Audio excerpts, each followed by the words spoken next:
Okay. So we'll discuss about the anatomy of the nose, mainly actually nasal cavity along with the mucosa, nasal cavity mainly. Okay. So this nose consists of external nose and nasal cavity. Then external nose has two elliptical orifices called nares. So nose is one, but we are having two your openings. So these openings anteriorly, which are it is present, it is called nares. One is anterior nares in the anterior aspect or externally, and posteriorly it is connected with our oropharynx, nasopharynx, that is called posterior nares. So nasal cavity and nostrils. Nasal cavity and nostril. Nostril means your nares, opening, elliptical opening. And nasal cavity means inside, where you put your finger. Okay. So nasal cavity and nostrils are separated from each other by nasal septum. So this whole nasal cavity, it is divided into right and left half by the nasal septum. Nasal cavity extends from nostrils anteriorly to the posterior nasal apparatus, or it is also known as the posterior nares, or it is also known as the guana. Posterior guana, not anterior. Anterior guana is anterior nares. So nasal cavity opens into the nasopharynx. So this is the communication between the nasal cavity and the pharynx. So some external parts here you can, in the diagram you can see that most your in the upper aspect it is root, then your breeze is your between the connection between the nasal nose and the forehead. Then your dorsum nasi, that is the dorsal surface which you can touch. Then nasofacial angle means no angle between the nose and your cheek, that is called nasofacial angle. Then your pointed part is called apex. Then elakinasi or elanasi, that is your on the lateral aspect, that rounded part. Then alar nasal sulcus, that is again alar sulcus between the ala of the nose and your cheek, that is alar nasal sulcus. Then your your anterior nares, that is opening.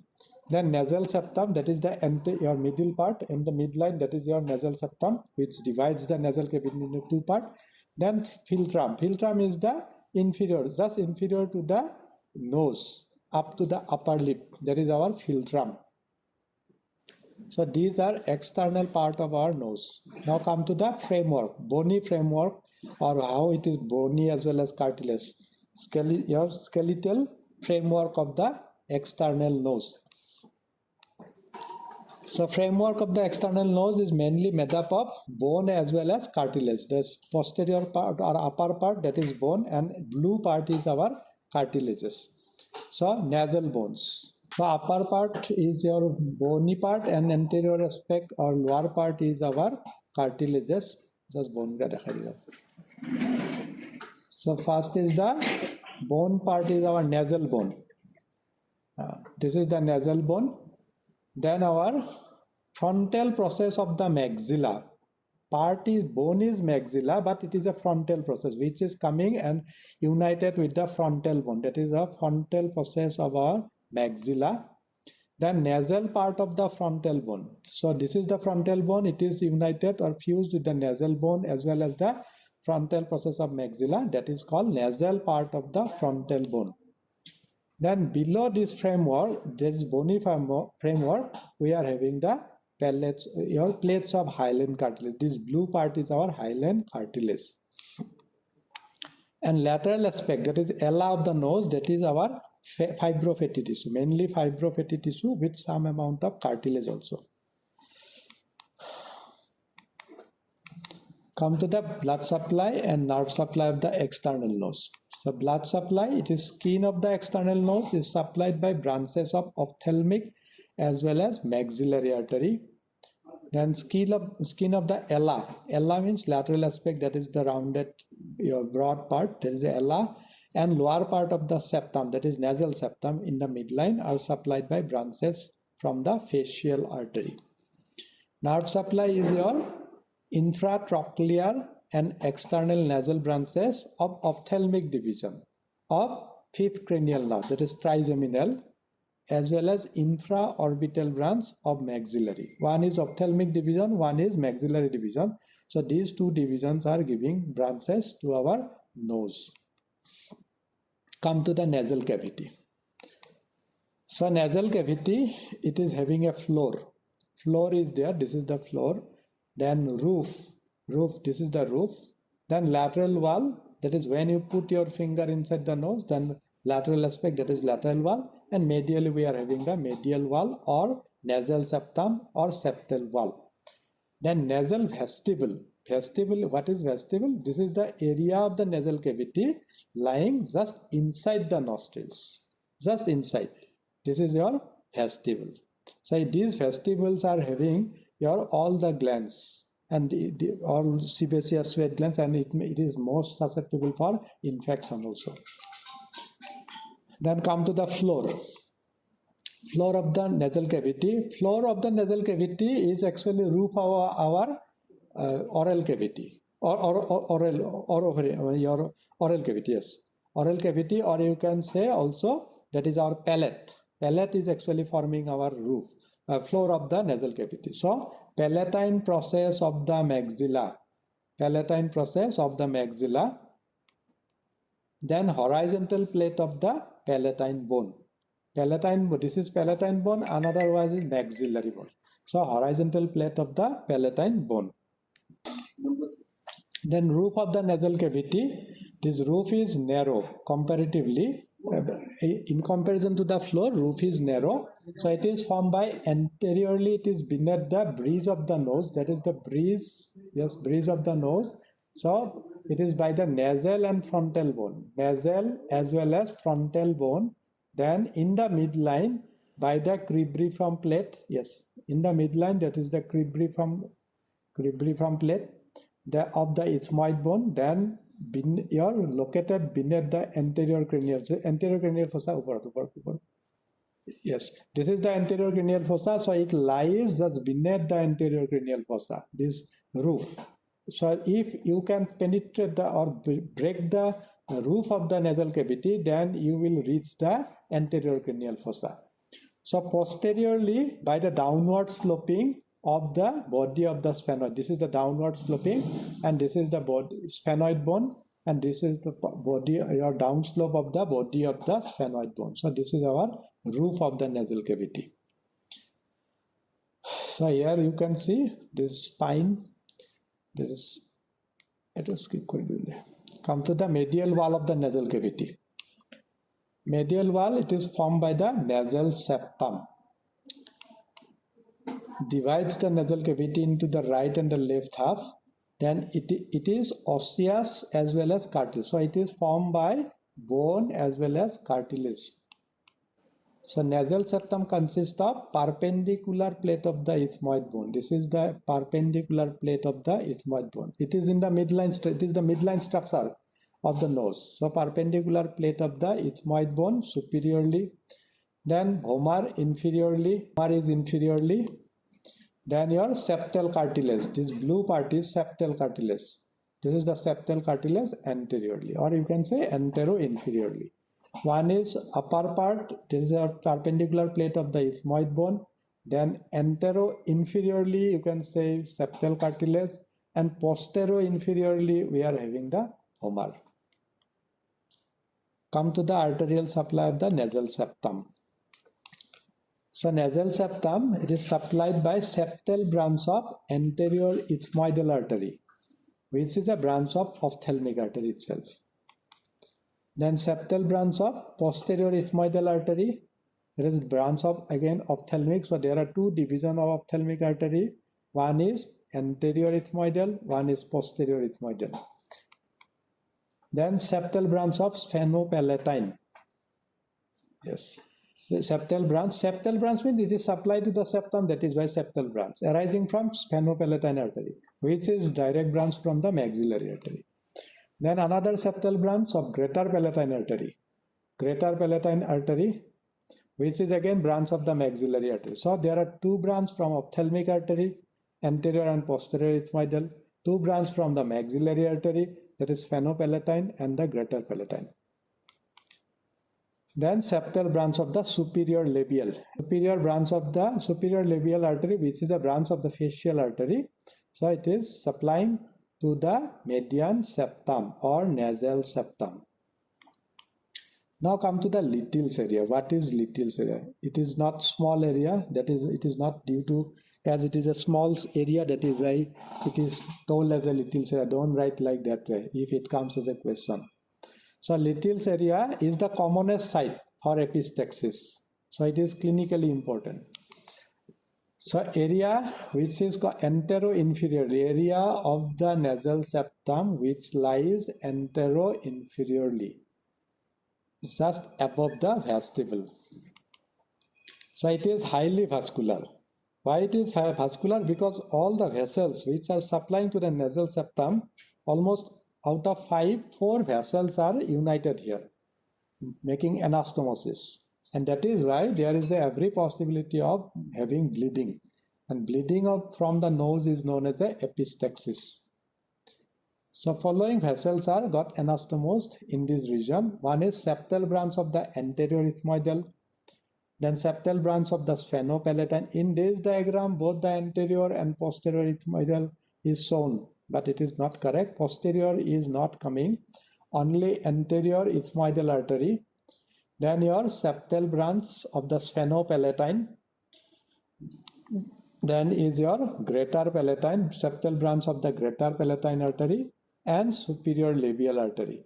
These 4 arteries got anastomosed in the antero-inferior aspect of the your nasal septum, and this area is known as a little's area. As there is your highly vascular, because of this anastomosis, it is the commonest site for epistaxis. Epistaxis means bleeding per nose. And due to the pricking of the nose, what will happen? This may get injured. It is easily, there is a chance of getting injury, and bleeding may occur, in most common in the children as well as in adults also, because of the pricking of the nose. And in dry season also, due to the dryness of the nose. Then come to the walls of the nasal cavity. That is our lateral wall. So lateral wall of the nasal cavity. So posteriorly, by the downward sloping of the sphenoid bone, this lateral wall is formed by posteriorly, that is by the downward sloping of the body of the sphenoid. Then lateral wall has 3 projections. These are projections, pink color structures, which are 3 self-like projections are there. 3 self-like in the superiorly, middle, and the inferiorly. This from the lateral wall. Suppose this is the lateral wall, so these are the projections. So these are your 3 projections, bony projection, which are known as a superior, middle, and inferior nasal concha. The space, suppose this is one lateral, from the lateral wall there is your concha or turbinate. It is also known as a concha or turbinate. So once there is a projection, what will happen? Inferiorly there is a space. Inferiorly there is a space, and that space is known as a meatus. So the space below each concha, it is called meatus. So superior concha, inferior to the concha, it is your superior meatus. Middle concha, below the middle concha, there is a middle meatus, and inferior concha, there is just below the inferior concha, there is a inferior meatus. So 3 superior concha and 3 meatus. So these are the bony projections. It is shown here. Now come to the fissures. What are the fissures of the lateral wall of the nose? So sphenoethmoidal recess on the lateral wall, it is the superior most part. That is the sphenoethmoidal recess is a small area which is above the superior concha. Superior concha, it is lying above the superior concha. Okay, sphenoethmoidal recess. Now it receives the opening of the sphenoid air sinus. Sphenoethmoidal recess, which is the upper part, so small area above the superior concha, and where it is your sphenoidal air sinus. Now sphenoidal air sinus. This air sinus, this sphenoidal air sinus is opens into your sphenoethmoidal recess. Then superior meatus, come to the superior meatus, because that's below the concha, superior concha. The superior meatus lies just below the superior concha. It receives the opening of the posterior ethmoidal recess. So it receives opening of the, we have to know the diagram and we have to know the structures which are opens on the lateral wall. It may come as an enumeration, it may come as a diagrammatic question, it may come as a short notes also. Then come to the middle meatus. So middle meatus, it lies below the middle concha. It has a rounded swelling called bulla ethmoidalis. In the middle meatus, what will happen? There is a swelling. Swelling is there, and that swelling is called bulla ethmoidalis. So this so this is a bulla ethmoidalis. This is the swelling. So it has a rounded swelling that is called bulla ethmoidalis, and which opens into on its and now this bulla ethmoidalis, why it is formed? It is formed by the middle ethmoidal air sinus. That is the middle on the lateral. Suppose this is the middle meatus. On the middle meatus there is a bulging in the medial side. Now this bulging, why there is a bulging? That means some structure is present on the lateral aspect, and that some structure is nothing but this is the middle ethmoidal air sinus. Now this middle ethmoidal air sinus, it opens into the middle meatus. That is one structure through this bulla ethmoidalis. Then a curved opening, that is hiatus semilunaris, lies just below the bulla ethmoidalis. Suppose if there is your elevation, now on the lower aspect there will be your shallow groove is there. So this shallow groove, or this, it is known as a hiatus semilunaris. Hiatus means your gap, semilunaris means it is your semilunar in shape, that is why it is hiatus semilunaris. So it is, as due to the bulla ethmoidalis, on the inferior aspect of the bulla ethmoidalis there is a depression, and that depression is called hiatus semilunaris. Now anterior end of this hiatus, so anterior end of this hiatus, suppose this is bulla ethmoidalis, then inferiorly we are having the your depression. Now anterior end of this hiatus leads to a funnel shaped channel which is known as a infundibulum, and this infundibulum is ultimately continuous with our frontal sinus. This is our frontal bone, and this frontal bone, so in the frontal bone we are having a frontal sinus. There is sinus means air cavity inside the bone, and this frontal air sinus, through a duct, it opens into the middle meatus. So another structure that opens into the middle meatus, it is our frontal air sinus. Another is maxillary sinus. These are the two maxillary bone, and in the maxillary bone also these are air spaces inside the bone, and this maxillary sinus also opens into the middle meatus through the posterior part of the hiatus semilunaris. So through this anterior aspect, our frontal sinus, through the middle part, your bulla ethmoidal, that is our middle ethmoidal air sinus, and through the posterior part, our maxillary air sinus. Then anterior ethmoidal air sinus opens through the middle part of the hiatus semilunaris. So your through bulla ethmoidalis, middle ethmoidal air sinus. Now bulla, just in the inferior aspect of the bulla ethmoidalis, we are having a hiatus semilunaris.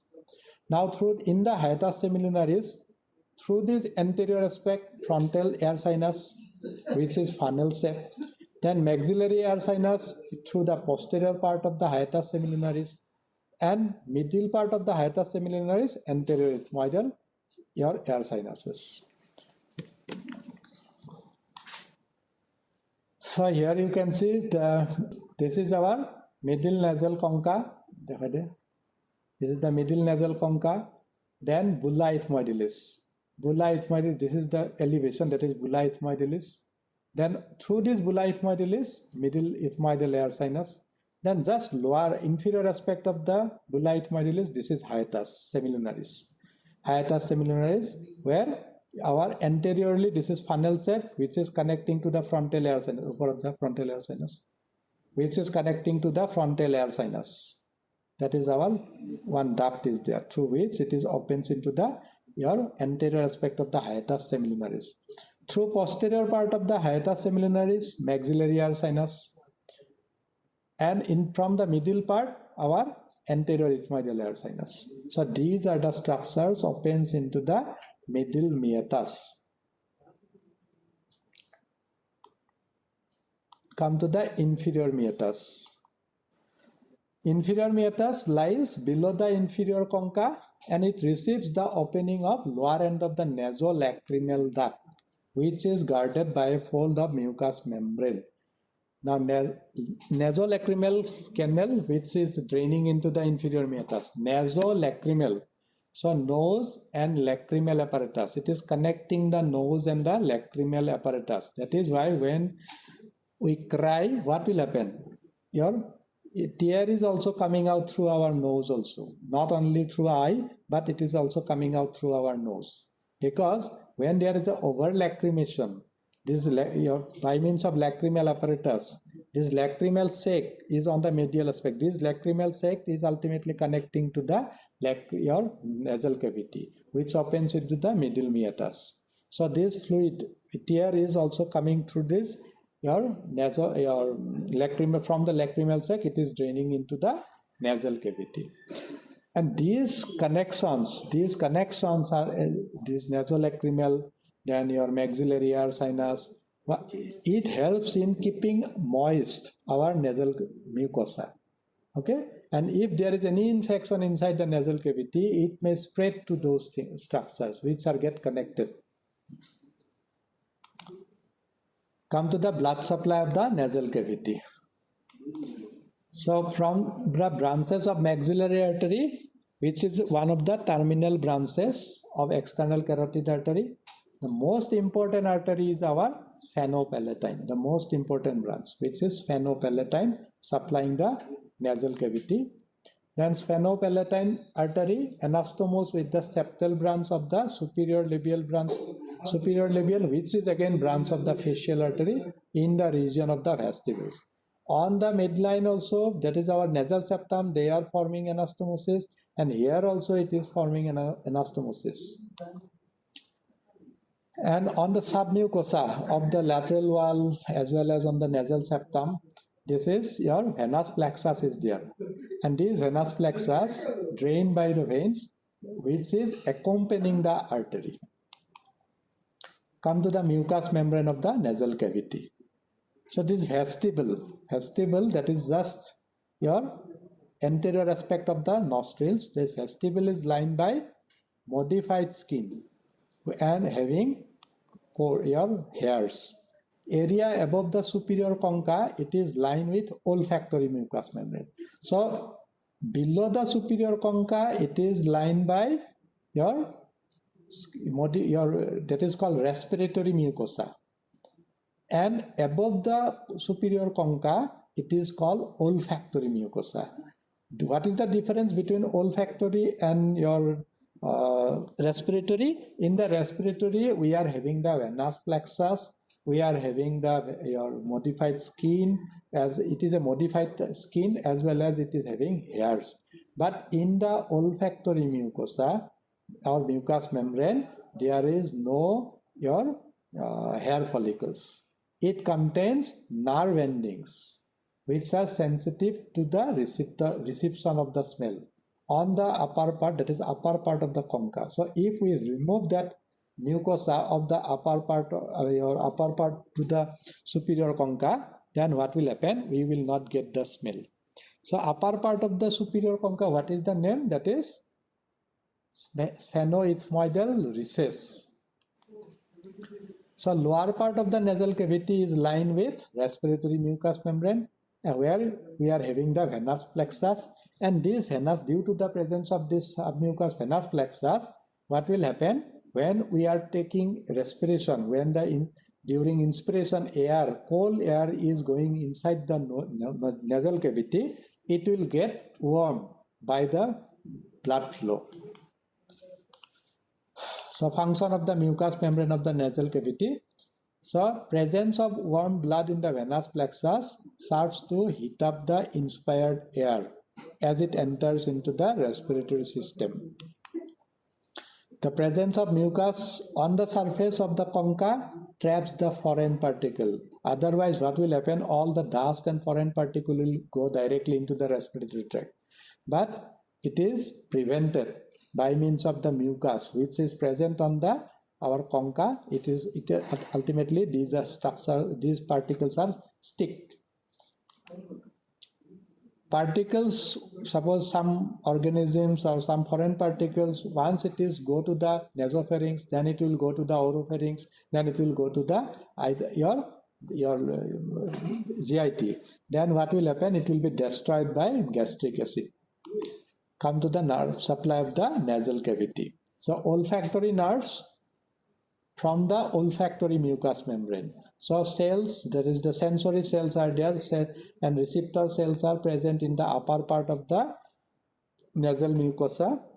That is where this will take the receive the smell. Then these fibers are piercing the cribriform plate of the ethmoid bone to form the olfactory bulb.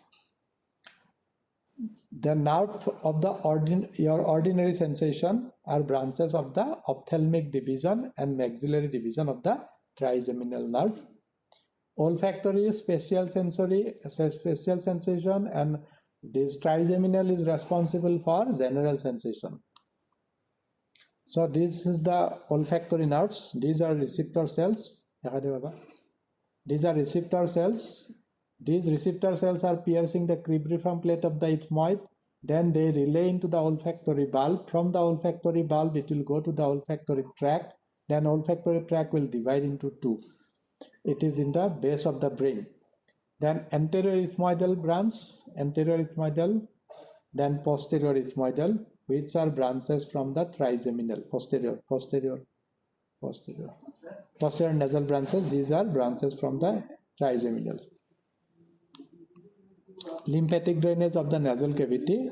So lymphatic vessels draining the vestibule, they are draining into submandibular nodes. Then remainder of the nasal cavity is drained by the vessels that pass to the upper deep cervical nodes. Suppose if there is any inflammatory process, it is in the vestibule, then our submandibular lymph nodes will enlarge. Or if it is in the other part means apart from vestibule, then what will happen? Upper deep cervical group of the lymph nodes will, there will be lymphadenopathy with your pain. Come to the clinical anatomy. So examination of the nasal cavity, which is known as a rhinoscopy. So we are putting this is the instrument. We are just trying to enlarge the size of the nares. Then we can see through this rhinoscope. That is called rhinoscopy. Rhinoscopy means examination of or observation of the nasal cavity. Then trauma to the nose. Due to the trauma, there may be bleeding also. Then infection of the nasal cavity, which is known as a rhinitis. It may be allergic also, it may be infective also. Then foreign bodies. Foreign body may lodge in the nasal cavity at any part. Then nasal bleeding, that is called epistaxis. So these are assignments for your previous classes. So what is Killian's dehiscence? Marks is 4. What is palatine aponeurosis? Mark 4. Then this is a case scenario. So what is pyriform fossa? 2 marks. Write the medial and lateral boundaries of pyriform fossa along with diagram. 4 marks. What nerve is likely to be injured during the removal of the fishbone from pyriform fossa? That is mark 2. Another case scenario is your What do you mean by tonsil tumors? What are tonsillar lymph node? That means where the infection of the palatine tonsil will drain, or tonsil from the palatine tonsil where the lymph is drained. That is the name of the lymph node where it is draining. Then what was the cause of the referred pain? When there is a tonsillitis, pain is also referred to the ear. Why? Then what is adenoid? Then write a brief notes on Waldeyer strings. Okay? Okay, students? Yes, sir. Okay.